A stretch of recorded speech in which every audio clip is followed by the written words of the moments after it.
Hentikan spekulasi, hapuskan berita yang tidak pasti. Tak pasti, jangan kongsi. Assalamualaikum, salam sejahtera, salam Malaysia Madani, salam 25 Syawal serta selamat Hari Guru buat semua pendidik di mana jua anda berada. Anda sedang menyaksikan Pastikan Sahih edisi Selasa 16 Mei 2023 bersama saya Nadine Nordin. Untuk mendapatkan sumber berita yang benar, tepat dan sahih, anda boleh ikuti media sosial rasmi kami dengan carian Berita RTM. Kita mulakan dengan segmen Sahih.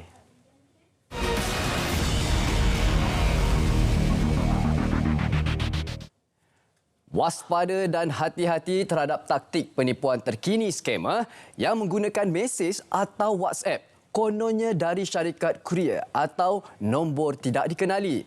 Menurut kenyataan Menteri Komunikasi dan Digital KKD, Yang Berhormat Fahmi Fadzil berhati-hati apabila menerima mesej secara SMS atau WhatsApp seperti ini. Seperti anda dapat saksikan di kaca televisyen dari nombor yang tidak dikenali. Terutama kalau kita diminta klik link yang kononnya rasmi tapi sebenarnya ia adalah scam. Skamer akan cuba untuk mencuri maklumat peribadi anda dengan bermacam-macam muslihat dan tipu daya. Dalam masa yang sama, pihak JNT Express telah mengeluarkan kenyataan berhubung sindiket penipuan ini. Telah kami kongsikan dan beri peringatan mengenai isu ini pada hari semalam, namun masih disebarkan di media sosial. Berkaitan tular di media sosial, surat lantikan kepada kontraktor bagi pakej 1C kononnya dikeluarkan oleh pihak MOF. Menurut kenyataan Kementerian Kewangan MOF, ingin menegaskan bahawa MOF tidak mengeluarkan surat lantikan kepada mana-mana pihak kontraktor bagi pakej 1C iaitu 10 km. Maklumat ini adalah palsu dan mohon untuk menghentikan penyebarannya dengan keadaan segera. Ayuh ikuti penjelasan berkenaan status produk mi kari putih Penang Ahlai dan Indomie perisa ayam spesial. KKM ingin memaklumkan mi kari putih Penang Ahlai dan mi segera perisa ayam spesial jenama Indomie dengan ini mengesahkan bahawa produk tersebut mematuhi perundangan yang ditetapkan dan selamat untuk dimakan. Bagi makanan yang diimport, pihak KKM melaksanakan 6 tahap pemeriksaan di pintu masuk berdasarkan risiko. Bagi pemeriksaan tahap 5 iaitu tahan, uji dan lepas iaitu TUL, produk makanan yang masuk ke negara ini akan ditahan dan dianalisa terlebih dahulu. Hanya produk makanan yang mematuhi standard sahaja yang dilepaskan untuk di pasaran Malaysia. Bagi mana-mana produk yang didapati tidak mematuhi peraturan yang ditetapkan, KKM bekerjasama dengan syarikat terbabit untuk memastikan semua produk yang terlibat ditarik balik daripada pasaran. Pihak KKM ingin menegaskan bahawa produk yang berada di pasaran tempatan telah melalui prosedur yang ditetapkan dan adalah selamat. Sebarang maklumat atau kemusykilan berhubung isu ini, pengguna boleh menghubungi pejabat kesihatan daerah yang terdekat atau menyalurkan melalui laman sesawang moh.spab.gov.my. Kami ingin mengingatkan anda sekali lagi mengenai akaun TikTok palsu ini, iaitu akaun TikTok Jabatan Agama Malaysia dan menggunakan logo JAKIM adalah akaun palsu. Akaun rasmi TikTok JAKIM adalah di laman sawang iaitu www.tiktok.com/@myjakim. Itu adalah TikTok rasmi MyJakim. Ada pula pihak yang tidak bertanggungjawab menggunakan gambar Yang Berhormat Menteri KKD iaitu Yang Berhormat Fahmi Fadzil. Untuk makluman, Menteri KKD tidak pernah mempromosikan skim pelaburan seperti yang ditularkan. Menurut kenyataan Menteri Kementerian Komunikasi dan Digital KKD, Yang Berhormat Fahmi Fadzil, beliau menegaskan bahawa tidak pernah mempromosikan mana-mana skim pelaburan seperti yang ditularkan. Dalam masa yang sama, beliau menasihatkan orang ramai supaya membuat laporan terhadap apa jua iklan palsu dan pelaburan yang berunsur penipuan dalam talian di portal aduan SKMM iaitu di aduan.skmm.gov.my. Kini kita ikuti kenyataan media MCMC berkenaan MCMC mengambil tindakan tegas dan mengawal selia kandungan digital untuk tangani masalah kemudaratan secara dalam talian. Terdapat beberapa aplikasi dan platform media sosial yang gagal mengawal selia sejajar kepentingan nasional dan perundangan negara. Tindakan kawal selia yang lebih ketat diperlukan bagi melindungi kepentingan pengguna dan orang awam. Pihak MCMC tidak akan berkompromi dengan sebarang perbuatan penyalahgunaan platform dalam talian dan telekomunikasi untuk tujuan skam dan sebagainya. MCMC sebagai badan kawaselia industri tertumpu di Malaysia akan turut mengkaji semula pendekatan kawaselia untuk melaksanakan tahap pengawasan lebih tinggi menerusi instrumen perundangan sedia ada. Tindakan bersama dan usaha oleh MCMC penting dalam memastikan masyarakat adalah dilindungi dan selamat dalam alam digital. Kenyataan media Kementerian Kesihatan Malaysia KKM berkenaan situasi rabies dalam kalangan manusia di Sarawak sejak 1 Januari 2023 sehingga 15 Mei 2023 sebanyak 11 kes rabies dalam kalangan manusia termasuk 9 kes kematian dilaporkan di Sarawak. Jumlah kes rabies adalah sebanyak 66 kes dengan 59 kes kematian rabies merupakan penyakit sistem saraf yang disebabkan oleh jangkitan virus rabies. Ia terdapat dalam air liur haiwan yang dijangkiti dan boleh menjangkiti manusia. Ia boleh menyebabkan kematian sekiranya jangkitan tersebut merebak ke otak. Langkah-langkah pencegahan adalah sekiranya digigit atau dicakar atau terkena air liur haiwan, segera dicuci menggunakan air mengalir dan sabun sekurang-kurangnya selama 15 minit. Segera dapatkan rawatan di klinik kesihatan atau hospital terdekat. Pastikan vaksin anti-rabies lengkap dan tidak mengendalikan sebarang haiwan liar termasuk anjing dan kucing liar, sama ada yang hidup mahupun yang telah mati. Kenyataan media KKM seterusnya berkaitan perluasan sistem janji temu aplikasi MySejahtera di fasiliti kesihatan pergigian. Bermula 15 Mei iaitu pada hari semalam 15 Mei 2023, orang ramai boleh menempah perkhidmatan pemeriksaan kesihatan pergigian dan merancang lawatan ke fasiliti kesihatan pergigian mengikut kesesuaian masa. Sistem ini menawarkan janji temu pemeriksaan kesihatan pergigian melalui perkhidmatan pesakit luar. Pihak KKM akan memperkenalkan fungsi automated reminder melalui aplikasi MySejahtera di mana orang awam akan diberi notifikasi untuk hadir pada masa dan tarikh yang telah ditetapkan. Bagi kes kecemasan seperti sakit gigi atau kecederaan pada tisu muka atau gigi, boleh hadir terus ke mana-mana klinik pergigian berdekatan untuk mendapatkan rawatan. Kenyataan media Polis Daerah Hulu Selangor berkaitan kes dakwaan kejadian culik di Pasaraya Lotus, Bukit Sentosa pada 14 Mei 2023.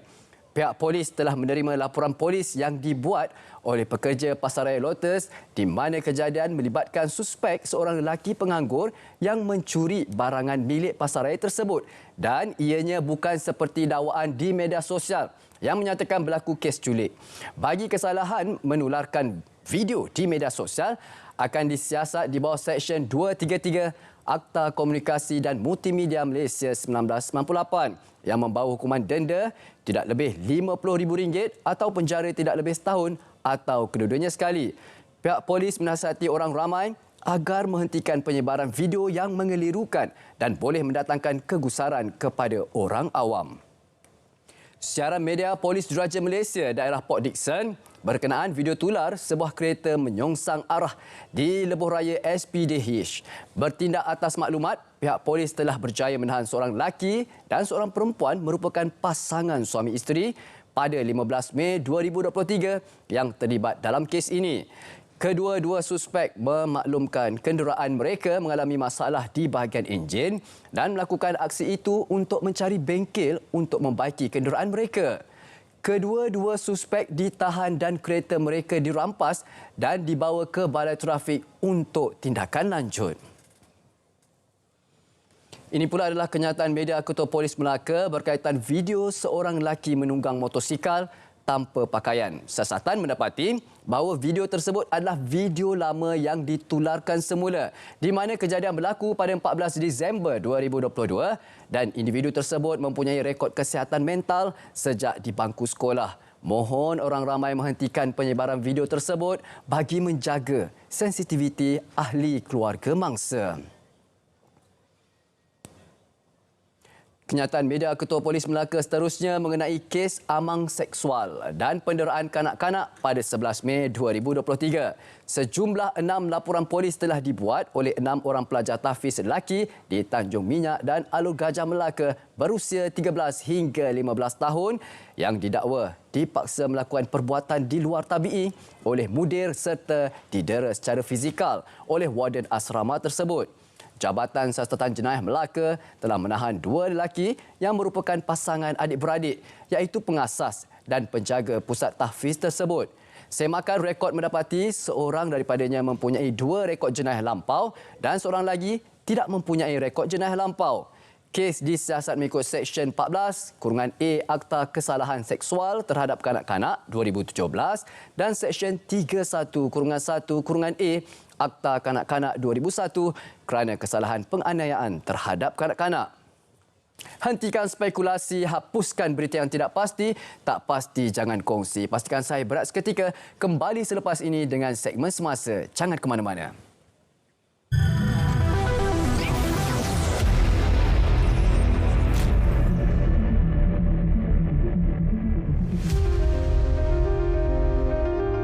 Apa arti kemerdekaan kalau rakyat tidak dibebaskan? Saya selalu bicara tentang surah Al-Balad, la uqsimu bihadzal balad, dan di situ disebut bagaimana falah tahamal aqabah, bagaimana boleh angkat darjat ketinggian kita ini dari sudut nilai. Jawabnya fakku raqabah, bebaskan manusia dari apa bentuk penindasan kehakiman dan penawaran. Kita ada kuasa, saudara, kerajaan perpaduan kuat sekarang. Yang mengigau masih mengigau. Tetapi kerajaan alhamdulillah masih kuat. Kuat untuk apa? Kuat untuk melaksanakan program yang kita janjikan kepada rakyat. Fakku raqabah. Bebaskan manusia dari apa juga cengkaman, menghina mereka, menghamba abdikan mereka. Dan ini tanggungjawab kita terbesar.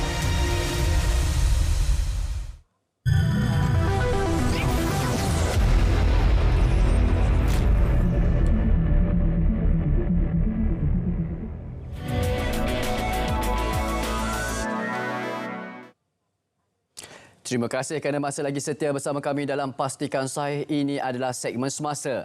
Sultan Johor, Sultan Ibrahim Sultan Iskandar menzahirkan kekecewaan terhadap keadaan bangunan, penyelenggaraan dan tahap kebersihan rumah pangsa kos rendah di negeri itu. Baginda menerusi cacatan di laman Facebook menegaskan kebanyakan rumah pangsa kos rendah adalah dalam keadaan daif dan dipenuhi sampah sarap yang dibuang merata-rata sehingga menjadi tempat pembiakan serangga berbisa.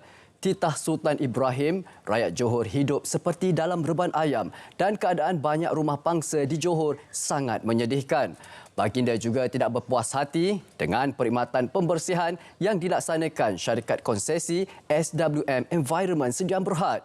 Menurut cacatan media sosial tersebut, meskipun kerajaan negeri membelanjakan RM180 juta kepada syarikat konsesi itu, namun mutu pembersihan tidak memuaskan.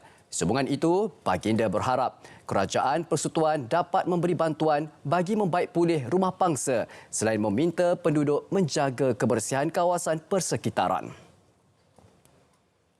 Pusat Revolusi Perindustrian Keempat Malaysia 4IR Malaysia ditubuhkan sebagai platform khas bagi pemimpin kerajaan dan perniagaan, ahli akademik dan pakar mewujudkan hub inovasi dan kepakaran bagi memanfaatkan potensi teknologi baru muncul.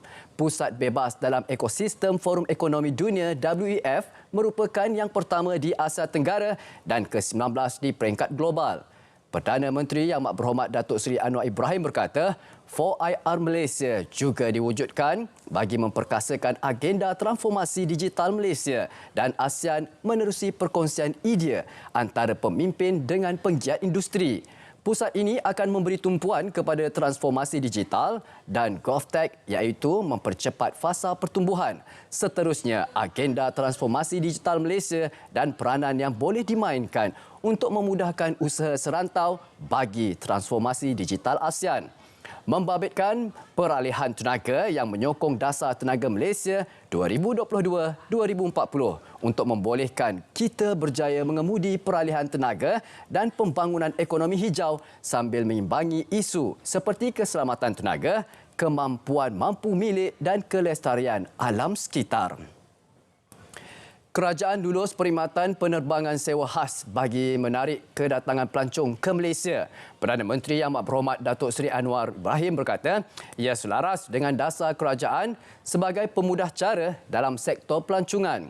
Beliau berkata, tindakan yang boleh melancarkan urusan menarik minat pelancong ke Malaysia, apa saja tindakan yang sesuai itu harus diberi pertimbangan.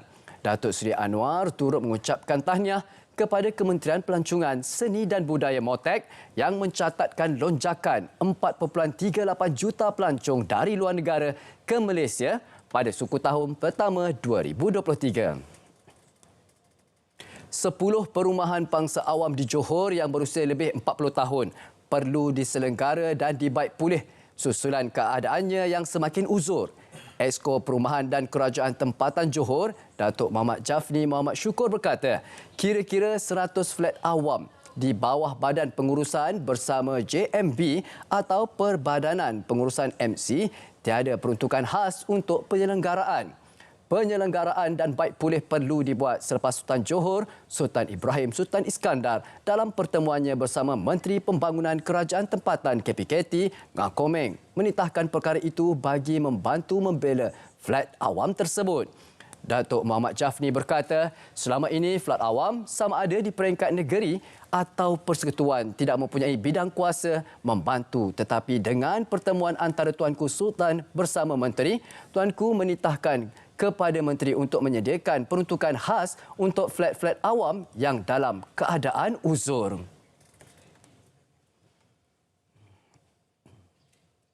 Empat termasuk 3 beradik maut selepas kereta dinaiki terlibat dalam kemalangan dan terbakar di kilometer 310.2 Lebuh Raya Utara Selatan Plus arah selatan awal pagi tadi. Komander Operasi Jabatan Bomba dan Penyelamat Malaysia JBPM Perak, Nazri Cik Nordin berkata, seorang lagi mangsa cedera parah.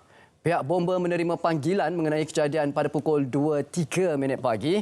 Sepasukan anggota dari Balai Bomba dan Penyelamat BBP Tapah dibantu Gopeng dikejarkan ke lokasi.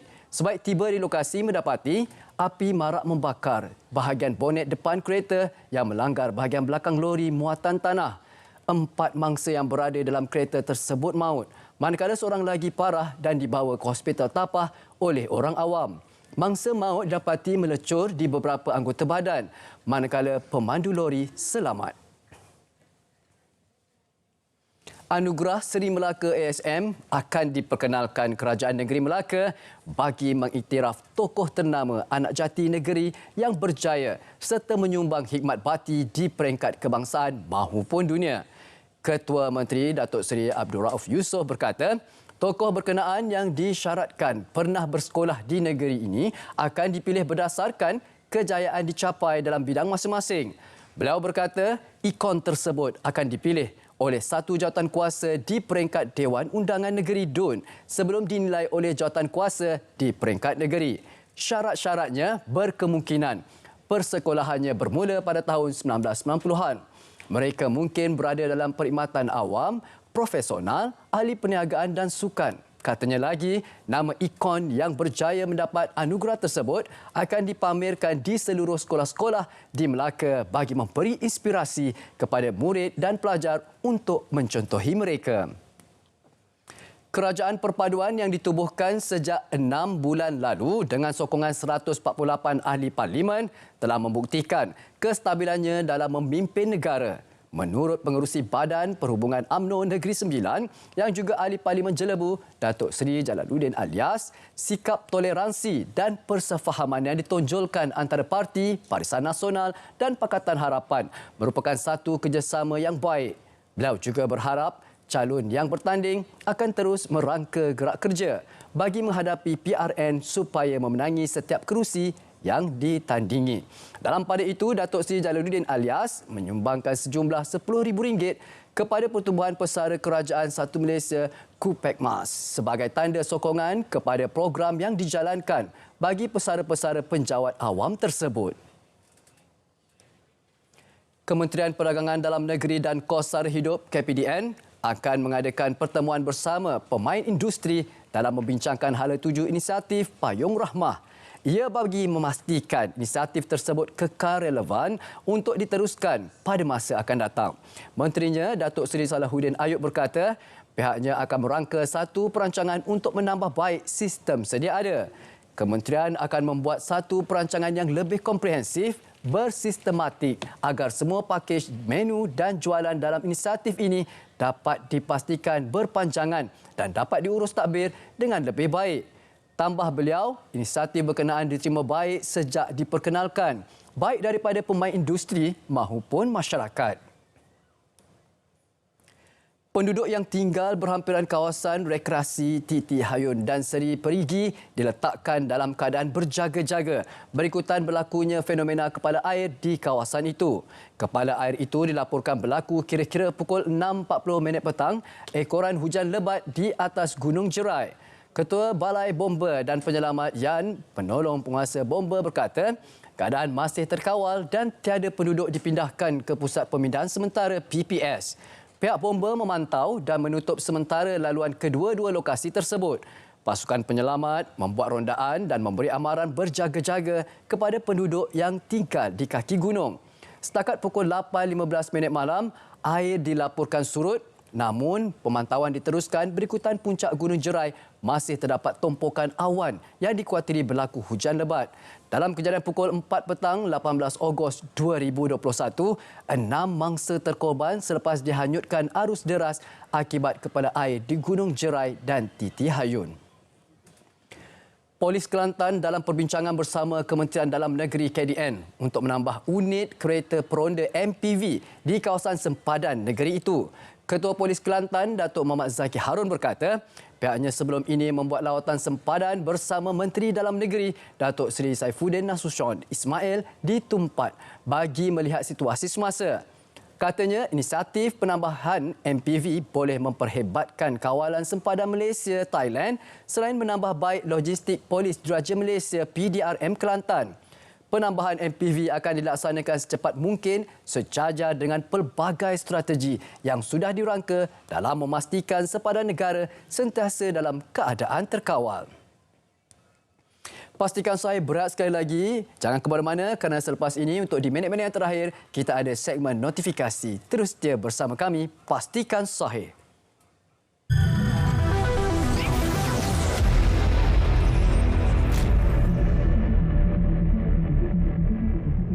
Setelah 60 tahun merdeka, tidak boleh dibebankan dan dihina sampai tidak ada air bersih untuk minum.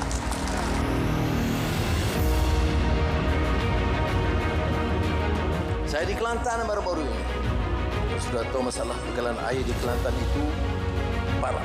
Di Sabah yang disebut oleh Ketua Menteri Haji Ji, bagaimana harus ada dana yang besar untuk menyelesaikan masalah air di Sabah. Tidak ada alasan untuk kerajaan tahun 2023 tak dapat memulakan program besar-besaran selesaikan once and for all masalah air. Ya, dia perlukan dana besar, dia perlu pinjaman, dia perlu sukuk, dia perlu bond, itu masalah kita.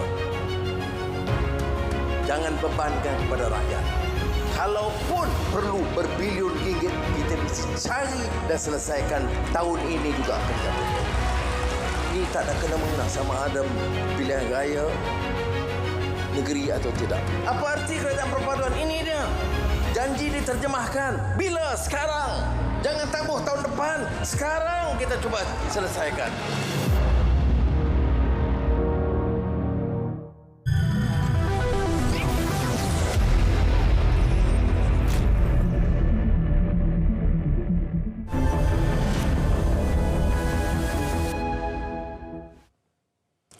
Terima kasih kerana masih lagi setia bersama kami dalam Pastikan Sahih. Seperti biasa, ini adalah segmen yang terakhir iaitu segmen notifikasi di mana kami bawakan maklumat untuk diwar-warkan kepada anda untuk anda sertai. Ayo kita mulakan dengan naratif khas pada malam ini. Ayo sama-sama kita saksikan bersama dengan 3 orang tamu hebat yang dibawa untuk membincangkan topik perkasa belia.